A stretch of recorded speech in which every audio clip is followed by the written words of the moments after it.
Hi everybody, this is going to be our note for 1.6, graphing multiple transformations using mapping notation. So I'm kind of covering this up right now just because there's a lot of information, so I just want to kind of reveal it one at a time so we can just focus on each bit of information as it comes up. So we learned in 1.5 different ways to graph quadratic equations. We talked about it being in this vertex form, and we saw that if I have a parabola, these values can help me tell me if I'm going to be shifting left to right, or up or down, or stretching vertically, or compressed, opening downwards. So these different letters tell me that. We also learned about the method of doing the step-by-step pattern, where if I know the distance is always 1 to 1, then 1 to 3, then 1 to 5, and I know where my vertex is, then I can always kind of get these steps to tell me how to graph it. But there's another way we can graph using this mapping notation, and it's interesting to use and it's good to use because we do not need to have a graph with us. So we can just do some calculations, and we can just use a table of values to help us. So I actually like this method the best because we don't have to actually have a graph. We can just kind of get our coordinates first and then make a graph based off of that. So some things to remember. Well, first off, this vertex form equation. And what have we learned about the vertex form equation so far? Well, the vertex is always hk, this value and this value. Remember, if the h values appears negatives in here, it's actually going to be a positive value. So we still have to remember that. The value of a gives us the direction of the opening. We can say if a is positive, it opens upwards. Or if a is negative,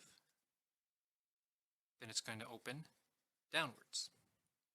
We have transformations applied to h, a, and k, and we do it in this order.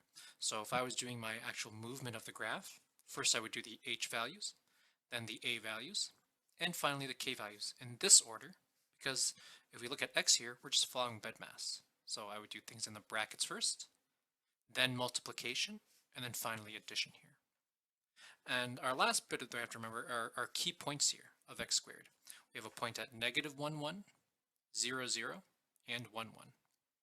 We also have another point at 2, 4 up here, 2, 4, and -2, 4 up here as well. So I might be referring to these points as well.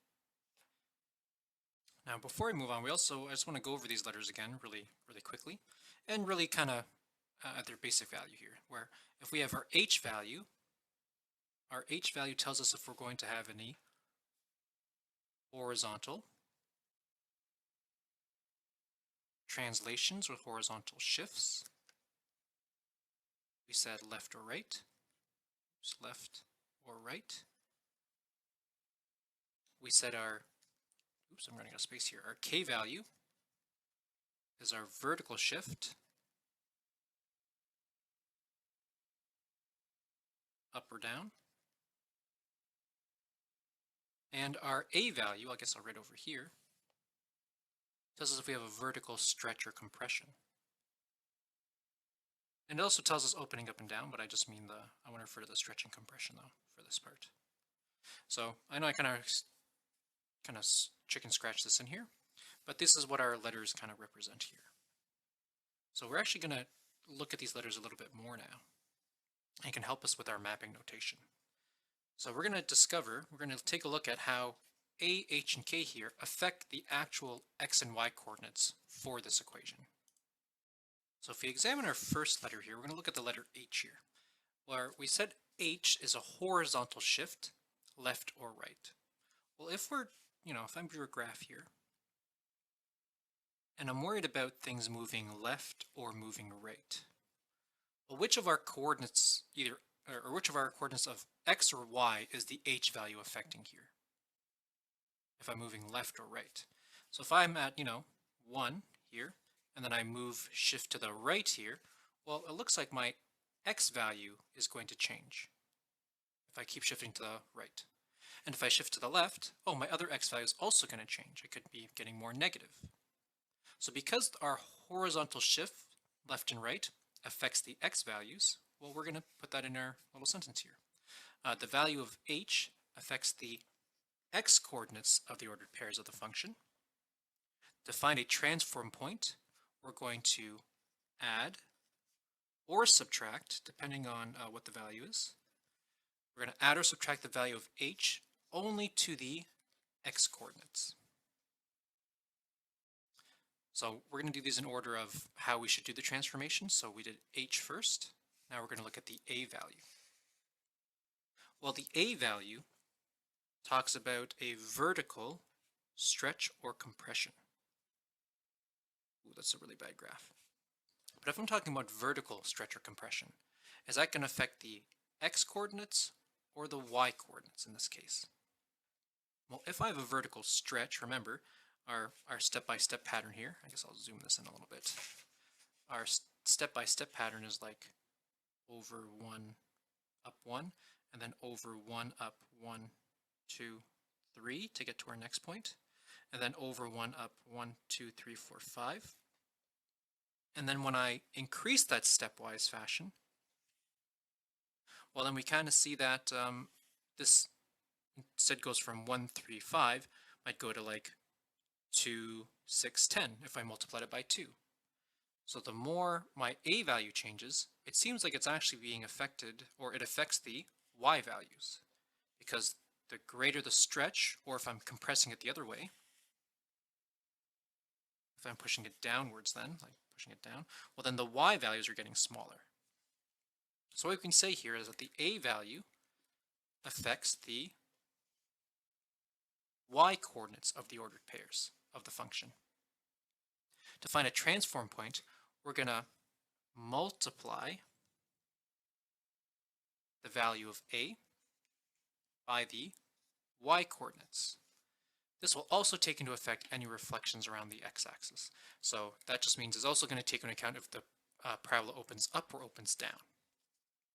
So the h value goes left and right. It affects the x values here. The a value affects the stretch or compression up or down, like vertically. So anything vertical affects the y-coordinates. So our last value here is the k value. And we can say the k value, well, that's shifting up or down. So if I'm shifting my graph up or down, or my parabola, sorry, up or down, so if it's like down here, then I shift everything upwards, let's say 5 units, so now it's like this. Well, this also affects the y values. So we can say the value of k affects the y-coordinates of the ordered pairs of the function. To find a transform point, because we're adding and subtracting k here, we're also going to add or subtract the value of k to the y-coordinates. So I know this kind of seems kind of quick, but we can kind of see that h affects the x-coordinates moving back and forth. And since these two are both vertical, either vertical stretch or compression, or a vertical shift up or down, because of that, this is going to affect the y values. So why do we have to know which letter affects which coordinates? Well, now that we know, now we can actually incorporate this into our mapping notation note. So we're going to get to an example right now. Okay, so for our first example, we're going to graph the quadratic function of this, -2 bracket x plus 3 bracket squared plus 4, using multiple transformations. So they give us these key points. We do have those points -2, 4, and 2, 4, but we're just going to use these first just 3 points here. So we said the h value. This is going to affect the x-coordinates. So in our equation here, what is the h value? Well, it's a 3, but it looks positive, so really it must be a -3. Our a value, sorry, we're going to shift to the left. I'm going to circle that. Our a value, -2. It's a whole number, so like we did yesterday in class, or last lesson, we know that this is going to be a stretch because it's a whole number. And because it's a negative here, we have a reflection, which is like means opening downwards. And then our k value here is 4, which means of a vertical shift, because it's +4, we're going to move upwards. So if I know my h value is going to affect the x coordinates here. I'm just going to put the x value here. So -1, this is x, this is y. And I'm going to shift it to the left 3. So I'm just going to subtract 3 from it. Because when I get -1, if I have like a number line here, if I have like -1 and I shift it to the left 3, 1, 2, 3, I'm going to get -4, which is a horizontal translation 3 units to the left, which is what we've done here. So we just literally applied that to that -1. We just subtracted it from -1. So then we have our a value and k value affecting the the y value, sorry. So my y value here is 1. We're going to multiply the y value by a. So since a we said is -2, we're going to multiply these. I get -2 here. So now that we have our new a value, or new, sorry, y coordinate for this point, we're now going to apply this. We're going to get our -2 here, and we're going to shift it up 4, so we're going to add 4 to it. So -2 plus 4 gives me 2. So this is my new y part of the coordinate. This is my new x part of the coordinate. So after applying all of these transformations to this coordinate, our new coordinate is going to be -4, 2. So normally our graph would look like this parent function, but then we did these transformations. We shifted the graph over to the left 3, and then we opened it downwards, and then stretched it by a factor of 2, and then shifted it upwards 4. And when we did that, we got this coordinate for just this one. So just this one coordinate on the side here underwent all of these changes. Now we're going to focus on the origin. And what changes does the origin do from here? Well, the origin, the x value is 0. And I'm going to shift to the left 3 units, so I'm going to -3 here. So I get -3. So this is my new x value. The y value is 0, and I'm going to first multiply it by a. So 0 times -2. Well, anything times is just 0. And then I'm going to get this value and move it over here. So 0 plus 4 will give me 4.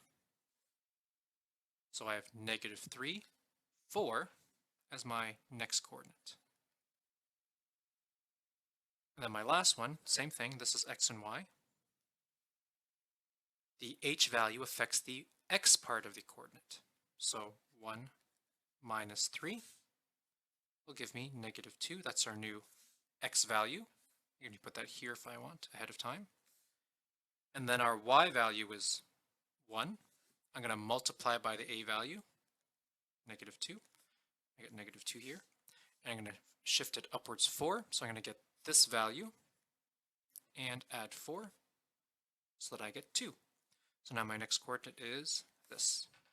So now if I graph these 3 coordinates, and these 3 coordinates were these 3 originally, but after we did these transformations in this order, we get these new transform points.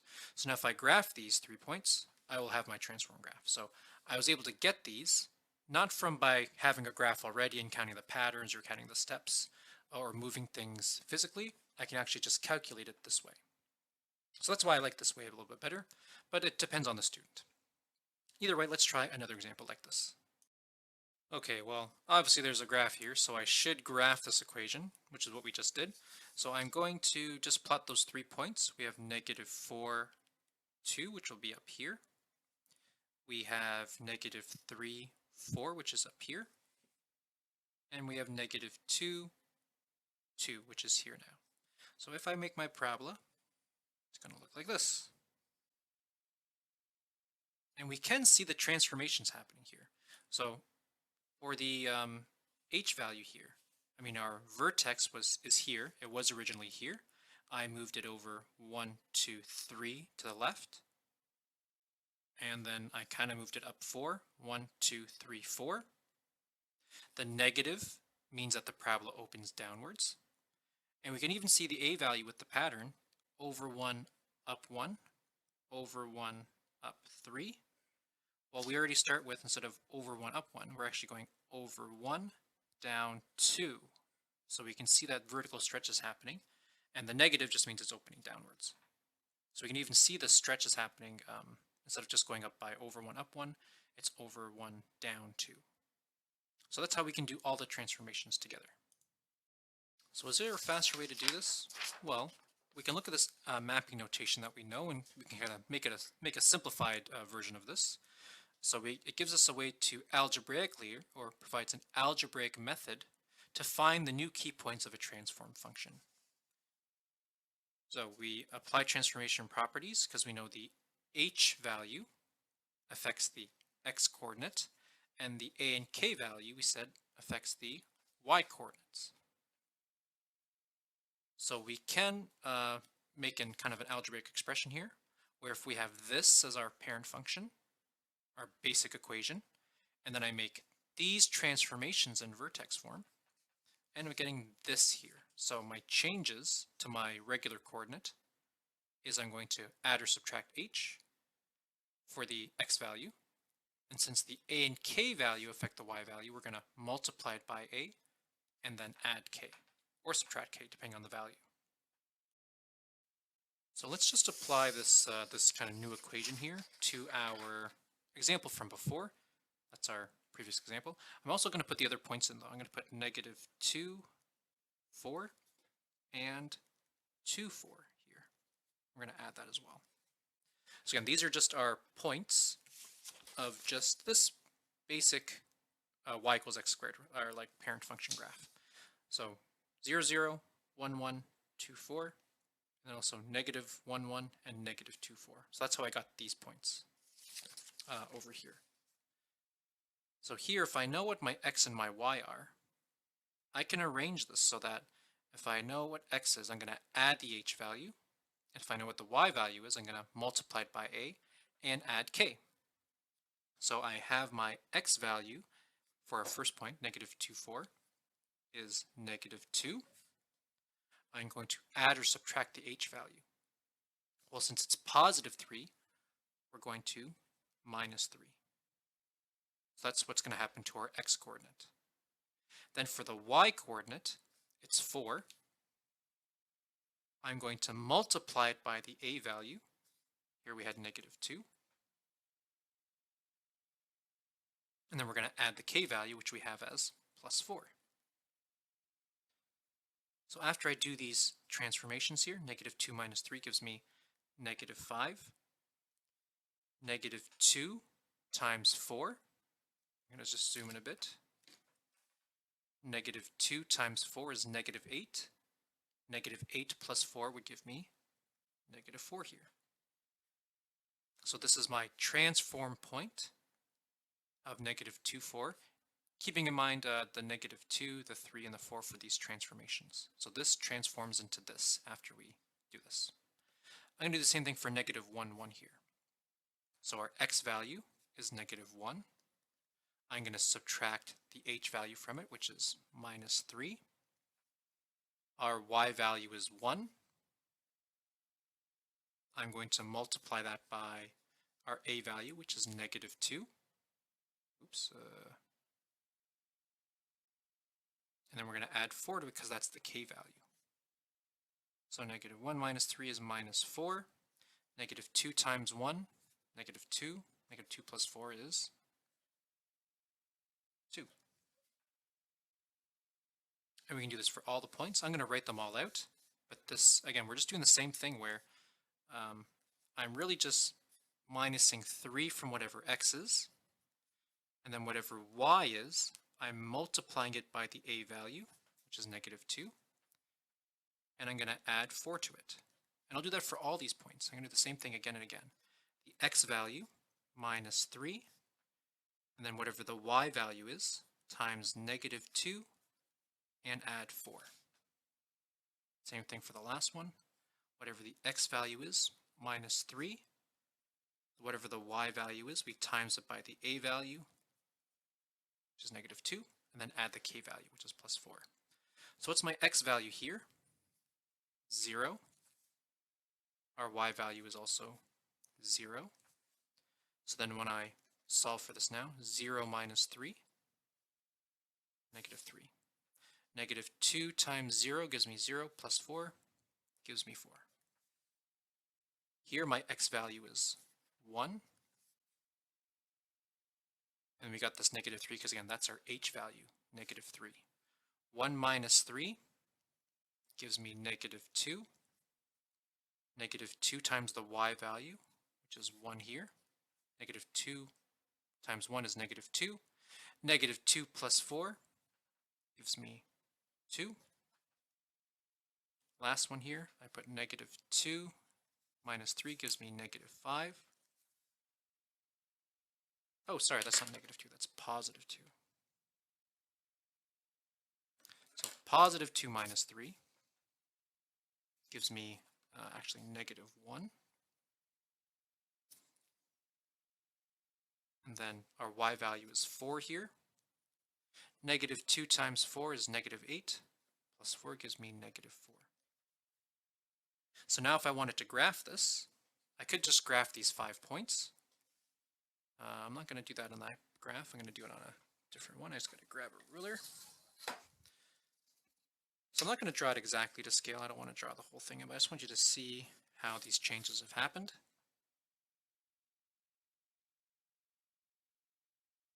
Again, it's supposed to look like this. Then we moved everything over, either to the left 3, and then up 4, and stretched it vertically by a factor of 2, and flipped it upside down.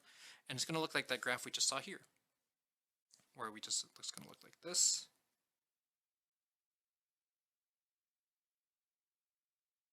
And our points here, at least these 3 points, should match the 3 points on our chart on the past page, which is what we see here. So we just kind of figured out an even faster way of getting these points instead of doing it the long way on this chart. So we're just going to do this a couple more times. We're going to use our mapping notation to graph each of these equations. So I'll show you the way that I like to do it to kind of save space. You notice there's not a lot of space here to write 2 of these, so I'm going to show you the kind of the fast way to do it. Well, normally we have our coordinates x and then y here. So my parent function points are always these points. These points are going to stay the same. So it might be wise to memorize these. Negative 2, negative 1, 0, 1, 2. Our y value is always going to be 4, 1, 0, 1, 4. And these are just the coordinates again of y equals x squared. So the more you just keep using these points, the more you'll have them memorized. If you want to know, I really just put the x value into the equation. Negative 2 squared gives me a y value of 4. Negative 1 squared gives me a y value of 1. So that's why I got these points. So here we have our a value being 4 and our h value being not negative 3, but positive 3. It looks negative, but it's really positive 3. So we said the h value affects the x values.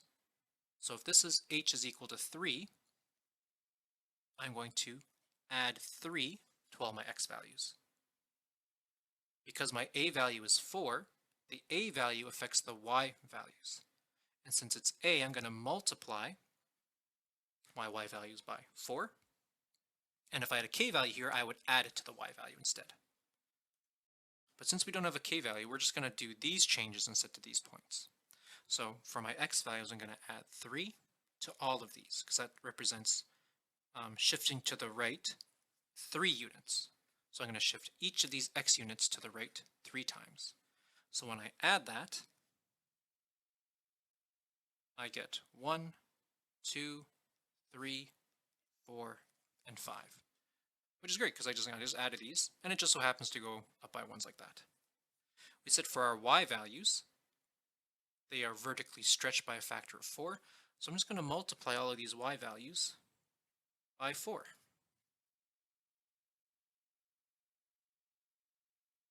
So we get 16, 4, 0, 4, 16. That's when I just multiply these together.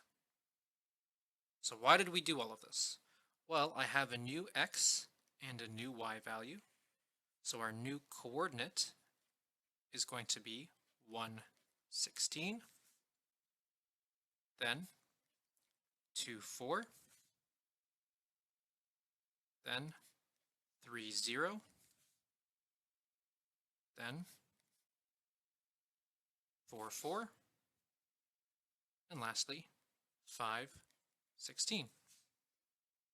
So I could graph all of these points. The 16s aren't going to fit, but I could graph 2, 4, 3, 0, and 4, 4. So 2, 4 is going to be here. 3, 0 is going to be here. And 4, 4 is going to be there. So we can see our parabola here. No vertical shift up and down. We see that because it's still on the x-axis. We can see it's much thinner than the original. That's because we had a vertical stretch by a factor of 4. And everything was moved over to the right 3 units, which was our x plus 3 here. So that's how we do it for the first one. This one looks complicated, but it's the same idea, where I'm just going to write my x values and then my y values, and I'll do a little space on either side of them. My numbers are always the same, -2, -1, 0, 1, 2. The y values are 4, 1, 0, 1, 4. Again, the more you do this, the more you'll have these memorized. If you're using mapping notation, you're going to want to memorize these. But again, if you just know the equation, you can just put the x values into the equation and get the numbers. So we have an a value of -2/5, and we have an h value of 0, and a k value of 3. So with no h value, actually our x values are going to stay exactly the same. They're not going to change at all. But for the y value, it's going to be multiplied by a. So we're going to multiply this by -2/5. That's what we kind of see in this equation here. Whatever a is, we times it by the y value. And then we're going to add or subtract the k value. But since it's plus 3, we're going to add 3 to this. So what I have written down is correct. I just want to give myself a bit more space to write this out. 1, 0, 1, 4. So for each of these, I'm going to multiply each of these y values by -2/5.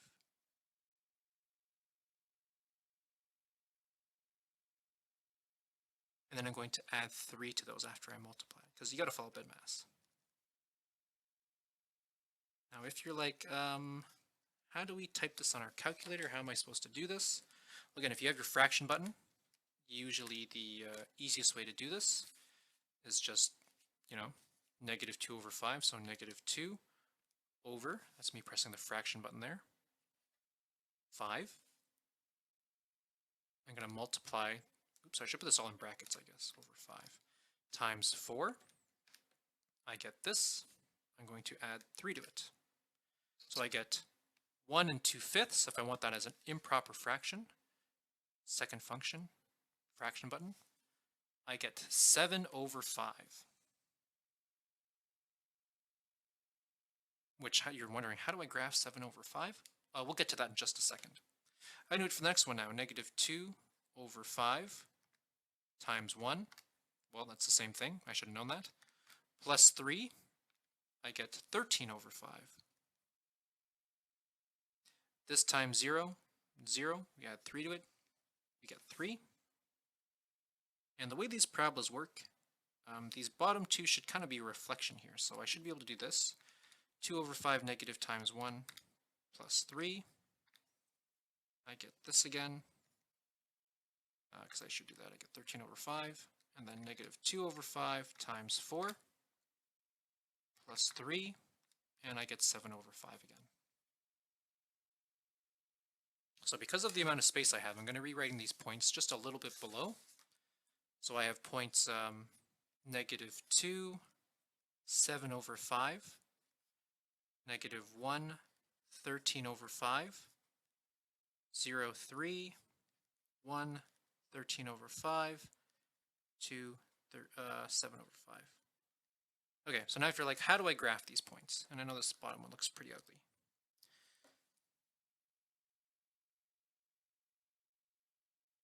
Well, now is the only really time that I kind of will accept decimals, because I understand graphing fractions can be tough.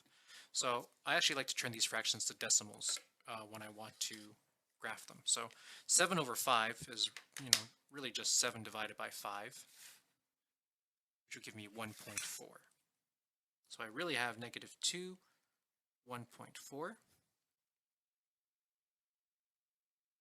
And then I have negative 1, 2.6, and 0, 3. And then these numbers should be here again of 1, 2.6, and then negative 2, 1.4. So now if you're like, well, how is this any easier to graph than what we had before? Well, we can see at negative 2, my y value is 1.4. Well, that's almost 1.5, but it's like a little bit less than 1.5. So I'm going to just put a dot there. So when we have our decimals and fractions, we do have to do some approximations here. So this is a little bit less than 1.5, so that's why I put it there. Negative 1, we have 2.6, which is a little bit more than 2.5. So if 2.5 is here, just a little bit more. Then 0, 3. Then 1, 2.6, which again is a little bit more than 2.5. And negative 2, positive 2.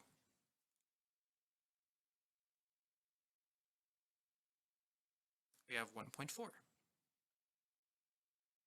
So then we have these points now, and we can see the vertical compression, because this is much wider than our original one. We see the reflection in the x-axis, meaning it opens downwards now. And you can see the origin, or the vertex was here, and then we moved everything up 3. So we just have to know, how do our letters affect the x's or the y's? We know that the h value affects the x coordinate, and the a and the k affect the y one. And if we apply these transformations like this, we don't have to worry about making a graph and moving things over or doing a stepwise fraction. We can just do the algebra with the points to get our new points, and we can then graph. So here's the homework at the bottom. It's going to practice you, doing it this way with the table.